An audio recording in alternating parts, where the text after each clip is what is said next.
కుంభరాశి వారికి ఈ వారం అంత అనుకూలంగా లేదు. సప్తమంలో కేతు అంత బలంగా లేదు. వివాహపరంగా ఇబ్బందులు ఉండే అవకాశం గోచరిస్తుంది. వివాహ సంబంధించిన విషయాలు అనుకూలంగా లేదు. సంబంధం చేద్దాకొచ్చి వెనకెళ్ళిపోయే అవకాశం గోచరిస్తుంది. భార్యాభర్తల మధ్య సఖ్యత తగ్గడం లేదా ఇబ్బందులు ఉండే అవకాశం గోచరిస్తుంది. సంతానపరంగా మటుకి చక్కగా ఉంది. సంతాన విద్య విషయాలు బాగున్నాయి. ఉద్యోగ విషయాలు చక్కగా ఉన్నాయి. ఎటువంటి ఇబ్బంది లేదు. ఉద్యోగంలో కూడా మంచి అనుకూలత ఉంటుంది. అయితే ఖర్చులు మటుకు మన చేతిలో ఉండవు. రూపాయికి 50 రూపాయలు ఖర్చు ఉండే అవకాశం ఉంది. ప్రతి విషయాన్ని డబ్బుతో ముడిపడి ఉంటుంది. ఏదైనా డబ్బుతోనే మనం పని చేయాలి, డబ్బు లేకపోతే ఏది జరగదు అనే ఆలోచనకు వచ్చేస్తారు. కోర్టు సంబంధించిన వ్యవహారాలు ఇబ్బంది పెడుతుంది. ఉద్యోగంలో స్థిరత్వం లేకుండా ఉద్యోగం పోవడం కానీ లేదంటే ఉద్యోగం మారడం కానీ ఇటువంటి జరిగే అవకాశాలు గోచరిస్తుంది. స్థిరమైన నిర్ణయాలు తీసుకుని ముందుకు వెళ్ళినట్టయితే మంచి ఫలితాలు ఉంటాయి. లేకపోతే ఇబ్బందులు ఉండే అవకాశం గోచరిస్తుంది. సహోదరుల మధ్య ఉన్న విభేదాలు తొలగిపోతాయి. రాజ్యాధిపతి శని ద్వితీయంలో ఉన్నారు. వీరికి ఏలినాడు శని నడుస్తుంది. చండీ హోమం చేయించుకోవడం, అదేవిధంగా 8 శనివారాలు శనికి తైలాభిషేకం చేయడం, 8 మంగళవారాలు సుబ్రహ్మణ్య స్వామికి అభిషేకం చేయించుకోవడం చెప్పదగిన సూచన. ఆరోగ్యపరంగా కూడా చిన్న ఇబ్బందులు ఉండే అవకాశం గోచరిస్తుంది. దూర ప్రాంత ప్రయాణాలు, సెల్ఫ్ డ్రైవింగ్ విషయంలో కొన్ని జాగ్రత్తలు తీసుకోవాలి. అదేవిధంగా నూతన ఉద్యోగ ప్రయత్నాలు చేస్తున్న వారికి అనుకూలంగా ఉంటుంది. వైద్యోత్తులో ఉన్నవారికి, సాఫ్ట్వేర్ రంగంలో ఉన్నవారికి కాలం అనుకూలంగా ఉంది. రియల్ ఎస్టేట్ రంగంలో వారికి అంత అనుకూలంగా లేదు. సినీ కళా రంగాల వారికి, చార్టెడ్ అకౌంట్స్, ఈ బ్యూటీషియన్స్ ఈ రంగాల వారికి మధ్యస్థ ఫలితాలు గోచరిస్తోంది.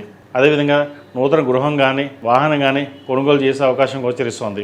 మీరు ఎంత ఖర్చు పెట్టినా సరే అది ఎంతవరకు అవసరమో మనకి ఖర్చు పెట్టవచ్చా లేదా అని ఆలోచించి ఖర్చు పెట్టండి. అనవసరంగా వృధా ఖర్చుల వల్ల ఇబ్బందులు అవకాశం గోచరిస్తుంది.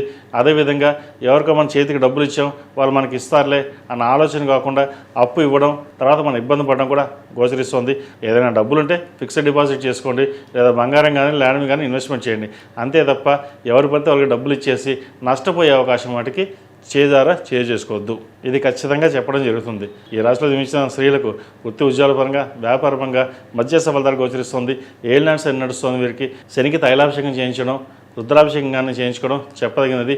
ఉద్యోగంలో స్థిరమైన నిర్ణయాలు లేక ఇబ్బందులు పడే అవకాశం గోచరిస్తుంది.